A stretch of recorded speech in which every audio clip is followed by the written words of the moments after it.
Hello बच्चों, PYQ की इस सीरीज में इस वीडियो में हम गॉस लॉ से रिलेटेड क्वेश्चंस देखने वाले हैं। तो सबसे पहले हम समझते हैं कि गॉस लॉ होता क्या है। तो अकॉर्डिंग टू गॉस लॉ, मान लीजिए कोई 3D क्लोज्ड सरफेस है, ठीक है। 3D क्लोज्ड सरफेस है, 2D नहीं है, 3D क्लोज्ड सरफेस है। इसके अंदर कुछ चार्ज मान लीजिए रखा हुआ है Q1 Q2 माइनस का Q3, ठीक है, प्लस का Q5 और Q4 प्लस का बाहर है, Q6 माइनस का बाहर है, ठीक है। ये सब चार्जेस है। मान लीजिए इस क्लोज सरफेस के अंदर इतना चार्ज रखा हुआ है, तो इस क्लोज सरफेस के थ्रू कितना फ्लक्स पास हो रहा होगा वो हमें ये लॉ बताएगा, ठीक है। क्या? Flux is equal to Q in by epsilon naught. जितना भी फ्लक्स है अंदर, जितना भी फ्लक्स है अंदर, Q1 plus Q2 plus minus Q3 plus Q5, ठीक है। ये माइनस का Q6 अलग है, ये बाहर है, मान लीजिए यहाँ कहीं है, divided by epsilon not.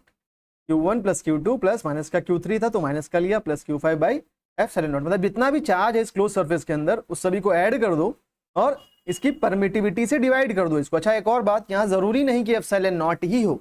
अगर मान लीजिए ये एयर नहीं है, अगर ये एयर नहीं है तो यहाँ पर क्या आएगा? यहाँ पर आएगा एफ साइलेंट। क्या आएगा यहाँ पर? Epsilon. और एफ साइलेंट क्या होता है? Epsilon naught into epsilon R, ठीक है। अगर ये एयर के अंदर की बात हो रही है, मीडियम अगर एयर है तभी यहाँ पर एफ साइलेंट नॉट आएगा, अगर एयर नहीं है तो क्या आएगा यहाँ पर? एफ साइलेंट आएगा, ठीक है। यहाँ से अगर हम देखें तो एक बात और पता चलती है कि जो फ्लक्स है वो चार्ज जितना भी अंदर है उस पर डिपेंड कर रहा है और परमिटिविटी के ऊपर भी डिपेंड कर रहा है, क्योंकि एफ साइलेंट की वैल्यू अगर बदलेगी तो भी फ्लक्स चेंज हो जाएगा। तो फ्लक्स दो चीजों पर डिपेंड कर रहा है, एक चार्ज के ऊपर और एक परमिटिविटी के ऊपर। और यहाँ पर जो हम फ्लक्स फाइंड कर रहे हैं उसमें सिर्फ अंदर का चार्ज हमें लेना है, बाहर के चार्ज से मतलब नहीं है, ठीक है। तो गॉस लॉ फ्लक्स बता रहा है। फ्लक्स का एक फॉर्मूला और हमने पढ़ रखा है इलेक्ट्रिक फ्लक्स का, क्या होता है वो? Closed integral E dot D S is equals to Q in by epsilon naught, ठीक है। यहाँ पर क्लोज इंटीग्रल जो होगा ई डॉट डी एस का वो क्या हो जाएगा? Q in by epsilon not के बराबर, क्योंकि फ्लक्स क्या है?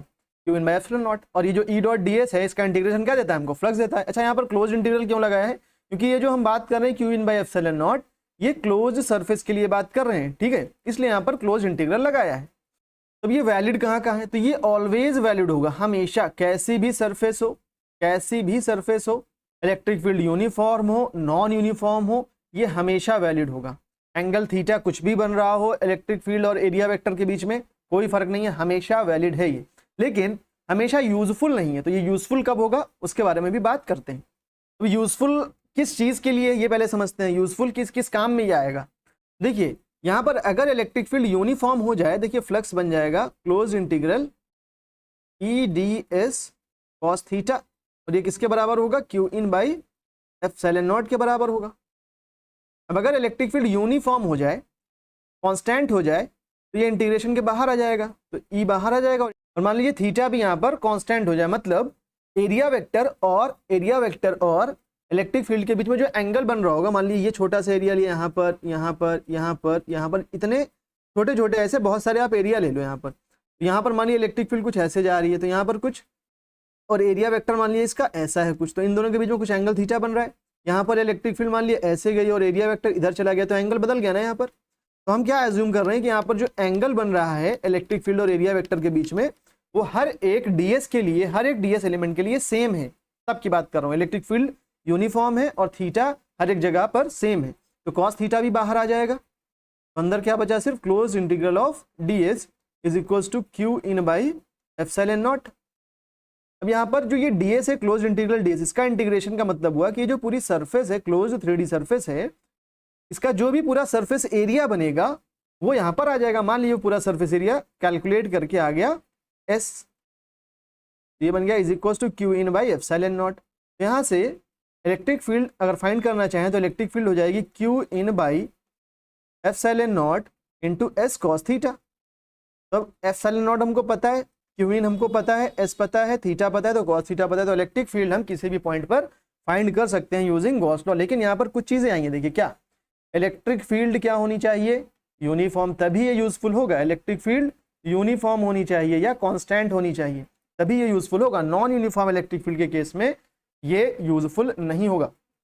और जो गॉसियन सरफेस हम मानेंगे, जो क्लोज 3D सरफेस हम अज्यूम कर रहे हैं, ठीक है, ये हम सिमेट्रिकल मानेंगे, ठीक है। सिमेट्रिकल अगर नहीं होगी तो ये जो थीटा है ना, थीटा ये चेंज होता रहेगा हर पॉइंट पर, और एरिया फाइंड करना भी मुश्किल होगा, एरिया फाइंड करना भी मुश्किल होगा। तो हम क्या चाहेंगे, गॉसियन सरफेस है, ठीक है, जो सरफेस है वो कैसी होनी चाहिए, सिमेट्रिकल होनी चाहिए। गॉसियन सरफेस सिमेट्रिकल होनी चाहिए, स्फेरिकल मान सकते हो आप, सिलेंड्रिकल मान सकते हो, ठीक है। और जो थीटा है ये हम कोशिश करेंगे हमेशा कितना है, 0 डिग्री आए या फिर 90 डिग्री आए। 0 डिग्री का क्या मतलब है, इलेक्ट्रिक फील्ड और एरिया वेक्टर पैरेलल है, इलेक्ट्रिक फील्ड और एरिया वेक्टर पैरेलल है। अच्छा, एरिया को मैं यहाँ पर एस से लिख रहा हूँ तो इसे मैं एस से लिख देता हूँ, ठीक है। इलेक्ट्रिक फील्ड और एरिया वेक्टर के बीच में एंगल 0 है तो मतलब दोनों पैरेलल है, और 90 है तो इलेक्ट्रिक फील्ड और एरिया वेक्टर आपस में परपेंडिकुलर है। थीटा अगर 90 होगा या 0 होगा तो हमारे लिए कैलकुलेशन ईजी होगा। अब अगर ये कंडीशंस फुलफिल नहीं हो रही हैं, ठीक है, तो ये वैलिड तो है गॉस लॉ लेकिन यूजफुल नहीं होगा तब, ठीक है। अब आते हैं क्वेश्चंस के ऊपर। तो पहला क्वेश्चन है define electric flux, right it's SI unit. तो ये पिछली वीडियो में हम लोग देख चुके हैं इलेक्ट्रिक फ्लक्स क्या होता है, उसकी एसआई यूनिट क्या होती है। अगला पार्ट है Gauss law in electrostatics true for any close surface no matter what its shape और size is, justify this statement with the help of a suitable example. तो गॉस लॉ इलेक्ट्रोस्टैटिक्स में जो close surface है उसके ऊपर depend, मतलब उसके shape या साइज के ऊपर डिपेंड नहीं करता है। जैसे मान लीजिए मैंने एक स्फेयर लिया, ठीक है, इसके अंदर मान लीजिए स्फेयर है, ठीक है, गंदा बनाया लेकिन हाँ स्फेयर है। तो यहाँ पर मान लीजिए क्यू चार्ज रखा हुआ है, इस स्फेयर का रेडियस आर है, ठीक है। ये चार्ज अंदर कहीं भी रखा हो सकता है, ठीक। मान लीजिए यहाँ रखा है क्यू चार्ज, इसके अंदर से जो फ्लक्स पास होगा वो क्या हो जाएगा, क्यू इनसाइड मतलब क्यू अपॉन एप्सिलॉन नॉट। मान लीजिए इसका रेडियस में डबल कर दूँ, स्फेयर का रेडियस बढ़ा के 2r कर दूँ, क्यू नॉट चार्ज, ये क्यू चार्ज वहीं पर है, अभी भी फ्लक्स क्या होगा, क्यू बाई एप्सिलॉन नॉट। फॉर्मूले में कहीं रेडियस पर डिपेंड ही नहीं कर रहा है फ्लक्स, इस सरफेस के अंदर चार्ज कितना है उस बात पर डिपेंड कर रहा है सिर्फ फ्लक्स। अच्छा, मान लीजिए मैं इरेगुलर शेप की कोई सरफेस ले लूँ, क्लोज सरफेस, ठीक है, इसके अंदर ये चार्ज क्यू रखा हुआ है, अभी भी फ्लक्स क्या होगा, क्यू बाई एप्सिलॉन नॉट। मैंने यहाँ पर साइज बदला अगर तो भी फ्लक्स के ऊपर कोई फर्क नहीं पड़ा, शेप बदल दिया अगर स्फेयर से कुछ ऐसा आड़ा तिरछा कुछ भी शेप ले लिया तब भी flux q by epsilon naught ही आ रहा है, तो फ्लक्स के ऊपर कोई फर्क नहीं पड़ रहा है। तो इस तरह से आप एग्जाम में ये लिख सकते हो एग्जाम्पल दे करके, ठीक है। अब अगला पार्ट क्या है इसका, if the electric flux through a closed surface is 0 then when we can infer. तो इलेक्ट्रिक फ्लक्स क्लोज सरफेस के अंदर 0 है, फ्लक्स क्या होता है देखिए Q by epsilon naught, flux क्या होता है क्यू बाई एप्सिलॉन नॉट, और ये दे क्या रखे हैं हमको 0, इस एप्सिलॉन नॉट को उधर ट्रांसफर करें तो क्यू की वैल्यू क्या हो जाएगी 0। तो देखते हैं कौन सा ऑप्शन है, no net charge is enclose by the surface, सही है। ये क्या होता है, क्यू इन होता है, जितना भी नेट चार्ज अंदर है, ठीक है, पूरा नेट चार्ज होता है अंदर का, तो क्यू इन यहाँ पर 0 आ जाएगा, यानी नेट चार्ज क्या हो जाएगा, इनक्लोज बाय द सरफेस 0 हो जाएगा। तो इसका ऑप्शन नंबर ए सही हो जाएगा। बाकी option uniform electric field exist with in the surface जरूरी नहीं है, नॉन यूनिफॉर्म भी हो सकती है। Electric potential varies from point two point inside the surface, जरूरी नहीं है। डी ऑप्शन है charge is present inside the surface. तो देखिए ये ऑप्शन अब आपको लग रहा होगा कि सर सही तो हो सकता है, मान लीजिए यहाँ पर चार्ज क्यू है, यहाँ पर माइनस क्यू है, टोटल चार्ज जो बनेगा इनसाइड वो हो जाएगा क्यू माइनस क्यू यानी कि 0, तो फ्लक्स क्या हो जाएगा 0, Q in by epsilon naught से, तो चार्ज तो है अंदर लेकिन फ्लक्स 0 आ रहा है, तो ये भी तो केस हो सकता है चार्ज ही ना हो अंदर, अभी भी क्यू इन 0 है तो फ्लक्स क्या हो जाएगा 0 हो जाएगा। ये वाला केस थोड़ा आधा बोल सकते हो सही है लेकिन कंप्लीटली ट्रू नहीं है, इसलिए ये ऑप्शन भी गलत हो जाएगा, ठीक है। तो ए ऑप्शन यहाँ पर सही है, वो पहले ही देख लिया था हमने। आते हैं अगले पार्ट पर। अगला क्वेश्चन है electric flux through a closed Gaussian surface depends upon, किस चीज पर डिपेंड करती है। तो फ्लक्स का फॉर्मूला है q in by epsilon not, या एप्सिलॉन अगर कोई मीडियम बदलता है तो। Net charge enclosed and permittivity of the medium, सही बात है, नेट चार्ज और परमिटिविटी मीडियम बदलेंगे अगर, तो यहाँ पर मान लीजिए एयर है तो एप्सिलॉन नॉट है, एयर की जगह मान लीजिए हमने कोई दूसरा मटेरियल लिया जिसका कुछ रिलेटिव परमिटिविटी है, तब एप्सिलॉन क्या बन जाएगा epsilon not into epsilon r, तो परमिटिविटी के ऊपर डिपेंड करता है, तो ये ऑप्शन सही है। बाकी ऑप्शन भी देख लेते हैं, net charge enclosed permittivity of the medium and the size of Gaussian surface पर डिपेंड नहीं करता, इसलिए ऑप्शन गलत हो गया। नेट चार्ज इनक्लोज्ड ओनली, तो सिर्फ नेट चार्ज पर डिपेंड नहीं कर रहा, परमिटिविटी के ऊपर भी डिपेंड कर रहा है, इसलिए गलत है। Permittivity of the medium only गलत है, चार्ज के ऊपर भी डिपेंड करता है। अगला क्वेश्चन है electric flux through a spherical surface shown in the figure is, कितना इलेक्ट्रिक फ्लक्स होगा अंदर, तो फ्लक्स क्या होता है q in upon epsilon not, तो नेट चार्ज क्या हो जाएगा अंदर देखिए minus q one plus q two upon epsilon naught, बाहर का चार्ज तो लेना नहीं है, तो यही आंसर हो गया। फ्लक्स क्या हो जाएगा minus q one plus q two by epsilon naught लिखो, या फिर Q2 minus Q1 by epsilon naught लिखो, दोनों ही सेम। ये हो गया इसका आंसर। आते हैं अगले क्वेश्चन पर। How does the electric flux due to a point charge enclosed by a spherical Gaussian surface get affected when its radius is increased? तो कोई फर्क नहीं पड़ेगा, ठीक है। स्फेरिकल गॉसियन सरफेस का अगर आप साइज बढ़ा दो, अभी मैंने पीछे एग्जांपल लेकर के दिखाया था, मैंने रेडियस डबल कर दी, लेकिन फ्लक्स के ऊपर कोई फर्क नहीं पड़ेगा, क्योंकि गॉसियन सरफेस के साइज के ऊपर डिपेंड ही नहीं करता है। फ्लक्स इस पर डिपेंड करता है चार्ज और परमिटिविटी के ऊपर। तो इसमें क्या हो जाएगा, नो चेंज, ठीक है। अगला क्वेश्चन है, what is the electric flux through a cube of side 1 centimetre? तो मान लीजिए कि ये क्यूब मान लिया मैंने, जिसका साइड है 1 centimetre, which encloses an electric dipole. इसके अंदर एक इलेक्ट्रिक डाइपोल रखा हुआ है, तो इसके अंदर से कितना इलेक्ट्रिक फ्लक्स पास हो रहा होगा वो बताना है। तो फ्लक्स क्या है भाई, q in by epsilon naught. Q in क्या होगा यहाँ पर देखिए, minus q plus q upon epsilon not. तो नेट चार्ज हो गया 0, तो 0 अपॉन एप्सिलॉन नॉट मतलब 0। यहाँ पर फ्लक्स क्या हो गया, 0, क्योंकि नेट चार्ज ही 0 हो गया। बातें हैं अगले क्वेश्चन पर। क्वेश्चन है, an electric field is uniform and acts along positive x direction in the region of positive x. It is also uniform with the same magnitude but acts in negative x direction in the region of negative x. The value of field is 200 Newton per coulomb for x greater than 0 and E is equals to minus 200 Newton per coulomb for x less than 0. Question का मतलब क्या है, यहाँ पर positive x के reason में electric field का direction positive x के डायरेक्शन में है। तो पॉजिटिव x के डायरेक्शन में मतलब इलेक्ट्रिक फील्ड इस डायरेक्शन में है। नेगेटिव x रीजन में नेगेटिव x डायरेक्शन में, मतलब नेगेटिव x रीजन में नेगेटिव डायरेक्शन में, इधर इलेक्ट्रिक फील्ड है। तो इलेक्ट्रिक फील्ड है आपकी 200 न्यूटन पर कूलम जब x की वैल्यू है ग्रेटर देन 0, और इलेक्ट्रिक फील्ड की वैल्यू है माइनस 200 न्यूटन पर कूलम जब x की वैल्यू लेस देन 0 है। और डायरेक्शन क्या है, इधर पॉजिटिव x डायरेक्शन में, इधर नेगेटिव x डायरेक्शन में।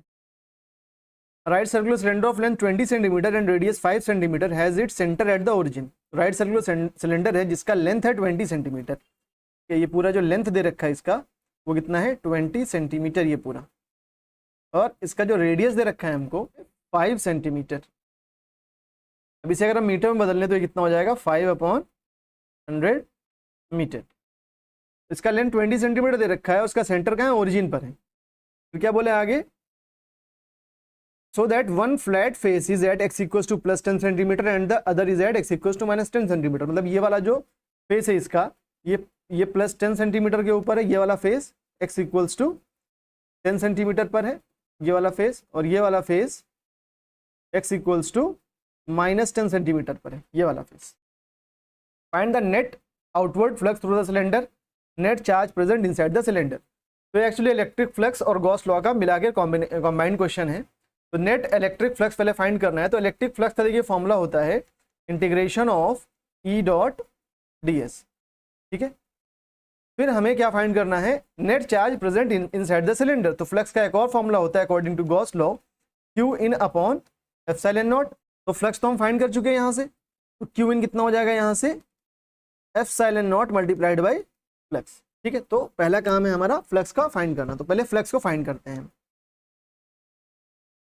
देखिए यहाँ पर 3 सरफेसेस हैं। पहला सरफेस ये है, अगर इसको पूरा मैं कंप्लीट कर दूँ तो ऐसा कुछ है, और दूसरा सरफेस ये है, और तीसरा ये कर्व सरफेस है। यहाँ पर आप देखो तो एक ये फ्लैट सरफेस दिख रहा है आपको सर्कुलर, ठीक है, और एक ये कर्व सरफेस है पूरा, और एक ऐसा ही फ्लैट सरफेस पीछे होगा।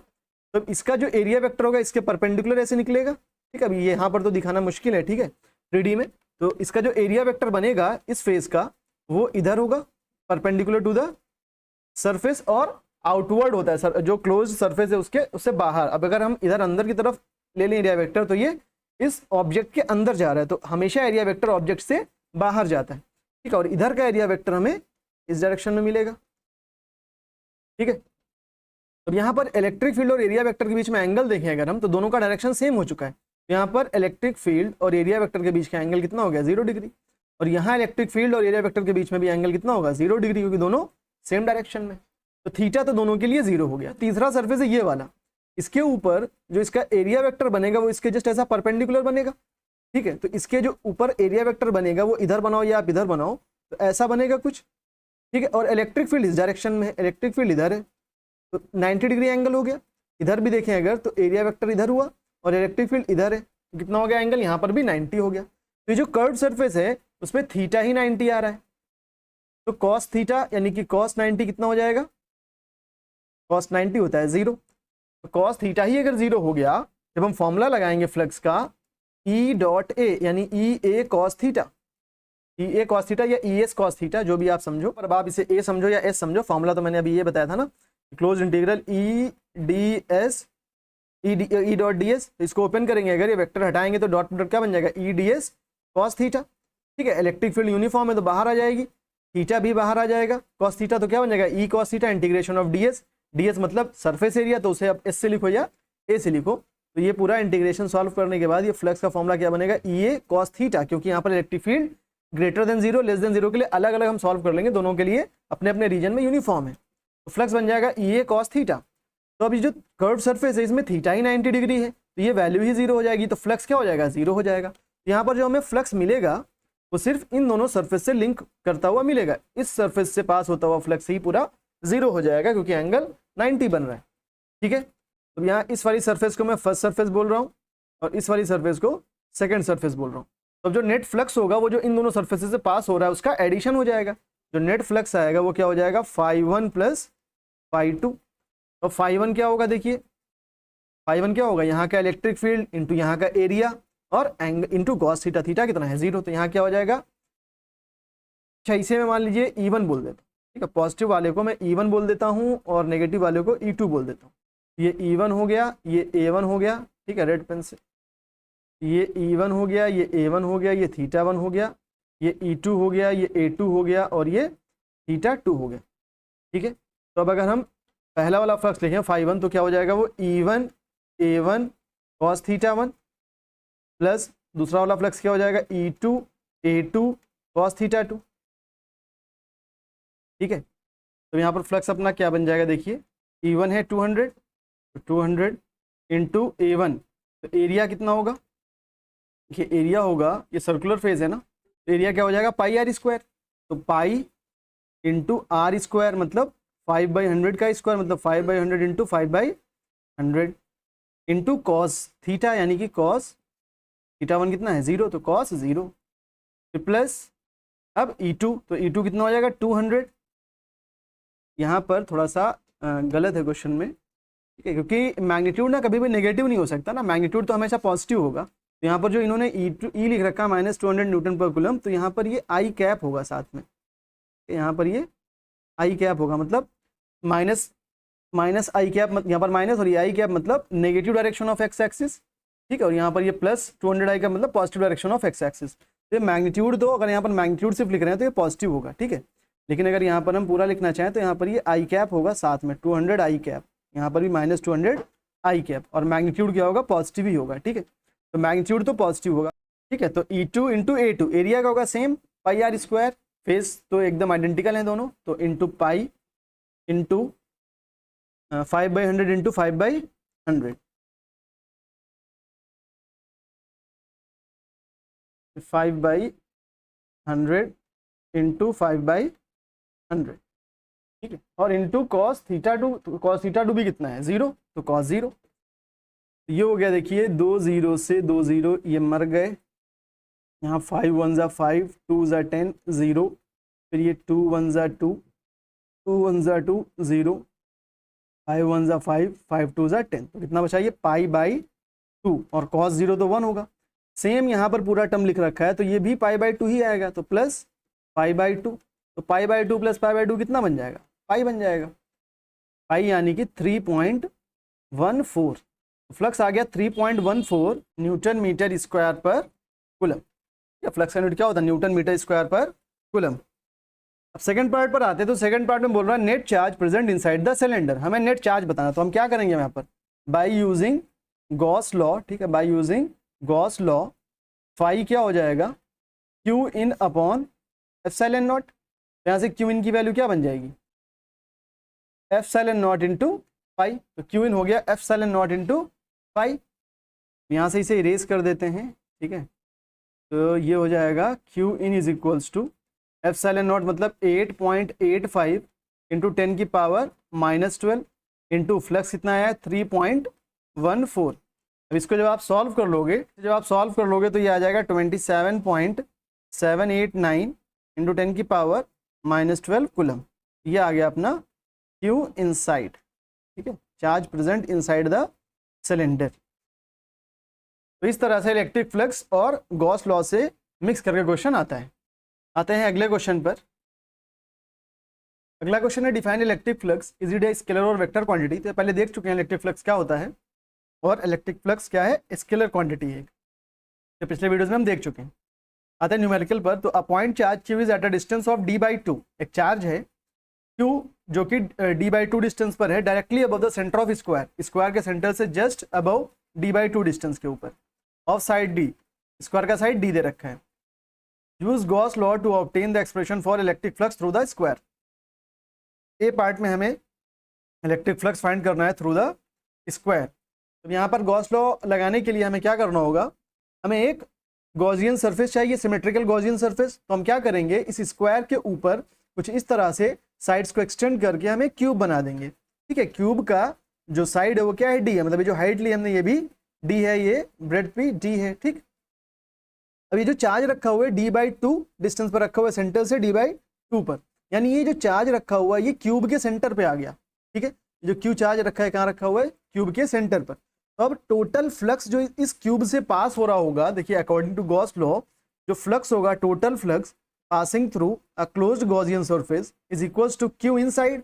तो क्यू इनसाइड क्या है, q divided by epsilon not. अगर एयर में रखा हुआ है तो अभी यही मान रहे कि एयर में कुछ नहीं दिया तो एयर ही मानेंगे, तो क्यू बाई एप्सिलॉन नॉट हो गया टोटल फ्लक्स जो इस क्यूब से बाहर आ रहा है। अब इस क्यूब के 6 फेसेस हैं, तो सभी फेसेस से इक्वल फ्लक्स बाहर आ रहा होगा। तो इस एक फेस से कितना फ्लक्स बाहर आएगा, तो एक फेस से जो फ्लक्स बाहर आएगा वो हो जाएगा क्यू बाई 6 एप्सिलॉन नॉट। 6 से डिवाइड करेंगे क्योंकि 6 फेसेस है, तो एक फेस से बाहर आने वाला फ्लक्स हो गया क्यू बाई 6 एप्सिलॉन नॉट। अभी जो स्क्वायर है, ये जो स्क्वायर है ये इस क्यूब का एक फेस ही तो है, तो इस स्क्वायर से कितना फ्लक्स निकलेगा, Q by 6 epsilon naught flux इससे पास होगा। ये हो गया ए पार्ट का आंसर।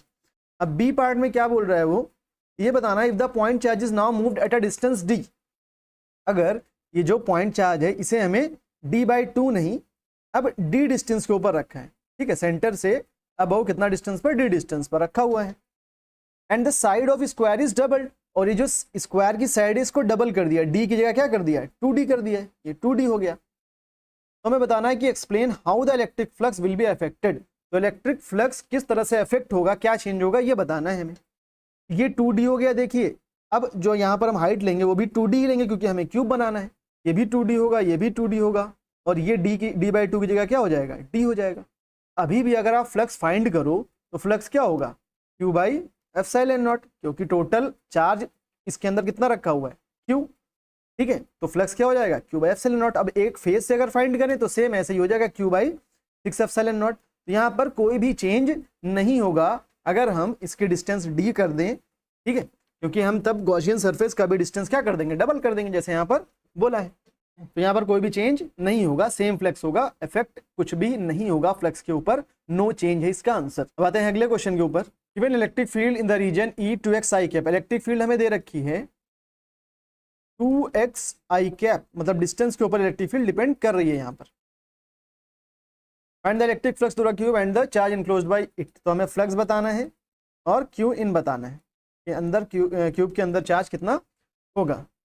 इलेक्ट्रिक फील्ड यहाँ पर लिख रखा है 2x i कैप, मतलब i कैप मतलब x डायरेक्शन में, मतलब कुछ ऐसी इलेक्ट्रिक फील्ड होगी x डायरेक्शन में। ठीक है, तो यहाँ पर अब अगर हम एरिया वेक्टर और इलेक्ट्रिक फील्ड देखें, एरिया वेक्टर और इलेक्ट्रिक फील्ड देखें, इलेक्ट्रिक फील्ड का डायरेक्शन कुछ ऐसा है, ये वाला जो फेस दिख रहा है ये वाला, इसका एरिया वेक्टर कुछ ऐसा बनेगा। तो इलेक्ट्रिक फील्ड और एरिया वेक्टर के बीच में एंगल यहाँ पर कितना होगा, 0 डिग्री हो जाएगा। और अगर ये वाला फेस देखें, ये वाला, तो इलेक्ट्रिक फील्ड कुछ ऐसी है और एरिया वेक्टर इसके जस्ट बाहर आएगा, थीटा कितना हो जाएगा, 180 डिग्री। बाकी की जो सरफेसेस हैं, मतलब ये वाली सरफेस हो गई, इसका एरिया वेक्टर बाहर की तरफ, इलेक्ट्रिक फील्ड इधर, 90 डिग्री एंगल बनेगा। नीचे वाली सरफेस के से भी इलेक्ट्रिक फील्ड का और एरिया वेक्टर के बीच में एंगल 90 डिग्री बनेगा। इसी तरह से जो सामने वाला फेस है, इसका जो एरिया वेक्टर आएगा वो z डायरेक्शन में ऐसे आएगा, और इलेक्ट्रिक फील्ड x डायरेक्शन में है, तो x और z आपस में परपेंडिकुलर होते हैं। ठीक है, तो ये जो बाकी की 4 फेसेस हैं उनसे एंगल कितना बन रहा है, 90 डिग्री। तो फ्लक्स जो लिंक होगा वो सिर्फ इन दोनों सरफेसेस से लिंक होगा। ठीक है, लेकिन ये जो पहली वाली सरफेस है, ये वाली सरफेस है, जो यहाँ पर इलेक्ट्रिक फील्ड की वैल्यू देखिए क्या होगी। इलेक्ट्रिक फील्ड है आपका 2x i कैप, और x की वैल्यू ये ओरिजिन पर है, तो x की वैल्यू क्या हो जाएगी, 0 हो जाएगी। तो ये क्या बन जाएगा, 2 × 0 मतलब 0। तो इलेक्ट्रिक फील्ड ही अगर यहाँ पर 0 हो गई तो कुछ फ्लक्स इससे लिंक करेगा ही नहीं, यानी सिर्फ और सिर्फ एक ये सरफेस बची जिससे फ्लक्स लिंक करेगा। तो जो टोटल फ्लक्स हो जाएगा ई ए कॉस थीटा, और सिर्फ इस वाली सरफेस की वजह से, ये वाली सरफेस, ठीक है।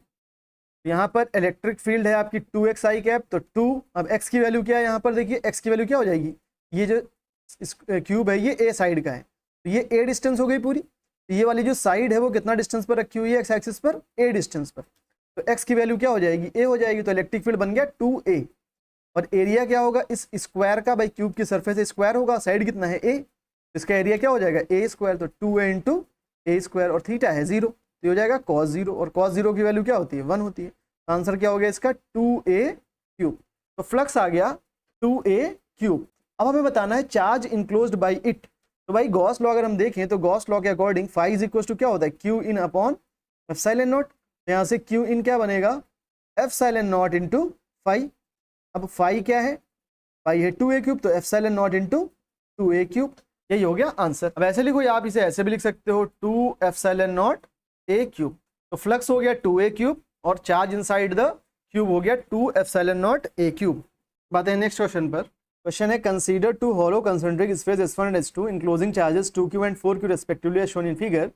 पहला पार्ट है find out the ratio of electric flux through them. हमें रेशियो बताना है इलेक्ट्रिक फ्लक्स का जो इनसे पास होगा। तो देखिए यहाँ पर जो फ्लक्स का फॉर्मूला होता है अकॉर्डिंग टू गॉस लॉ क्या होता है, Q inside upon epsilon not. अब यहाँ पर अगर हम ये पहली सरफेस देखें तो इसके अंदर कितना चार्ज है 2q, तो फ्लक्स क्या हो जाएगा पहली सरफेस से 2q divided by epsilon not. और अगर दूसरी सरफेस देखें S2 तो इससे फ्लक्स कितना लिंक होगा, टोटल चार्ज इस सरफेस के अंदर कितना है देखिए, ये 4q और ये 2q भी इसी के अंदर आ रहा है ना देखिए पूरा, तो 4q और 2q कितना हो गया 6q divided by epsilon not. अब हमें बताना है रेशियो, तो रेशियो क्या हो जाएगा दोनों का, φ1 by φ2, 2q upon epsilon naught upon 6q upon epsilon naught. Epsilon naught से एप्सिलॉन नॉट कैंसिल हो जाएगा, q से q कैंसिल हो जाएगा, तो ये क्या बचा 2/6, यानी 2 1 2 3 6, यानी 1/3। तो φ1 रेशियो φ2 क्या आ गया 1/3। सेकेंड पार्ट है how will the electric flux through the sphere S1 change if a medium of dielectric constant epsilon r is introduced in the space inside S1 in place of air. यहाँ पर क्या किया इन्होंने कि इस S1 के अंदर एक कोई मीडियम रख दिया है, ठीक है, जिसका डाइलेक्ट्रिक कांस्टेंट कितना है एप्सिलॉन r। अब हमें बताना है कि अब फ्लक्स क्या हो जाएगा इसके अंदर, जाहिर सी बात है परमिटिविटी चेंज हुई है तो फ्लक्स चेंज हो जाएगा। फ्लक्स का जो फॉर्मूला है वो क्या है, q in upon epsilon not, तो एयर के लिए होता है ना, अगर मीडियम बदलेगा तो क्या आ जाएगा एप्सिलॉन आ जाएगा। तो क्यू इन तो बदला नहीं है, क्यू इन क्या है आपका 2q ही है अभी भी, यहाँ 2q ही रहेगा। अब एप्सिलॉन क्या होता है, epsilon not multiplied by epsilon r, तो क्या हो गया flux 2q upon epsilon not multiplied by epsilon r, मतलब फ्लक्स कम हो जाएगा एप्सिलॉन r टाइम्स। अब मिलते हैं अगले वीडियो में एप्लीकेशन ऑफ गॉस लॉ के क्वेश्चंस के साथ। Thank you.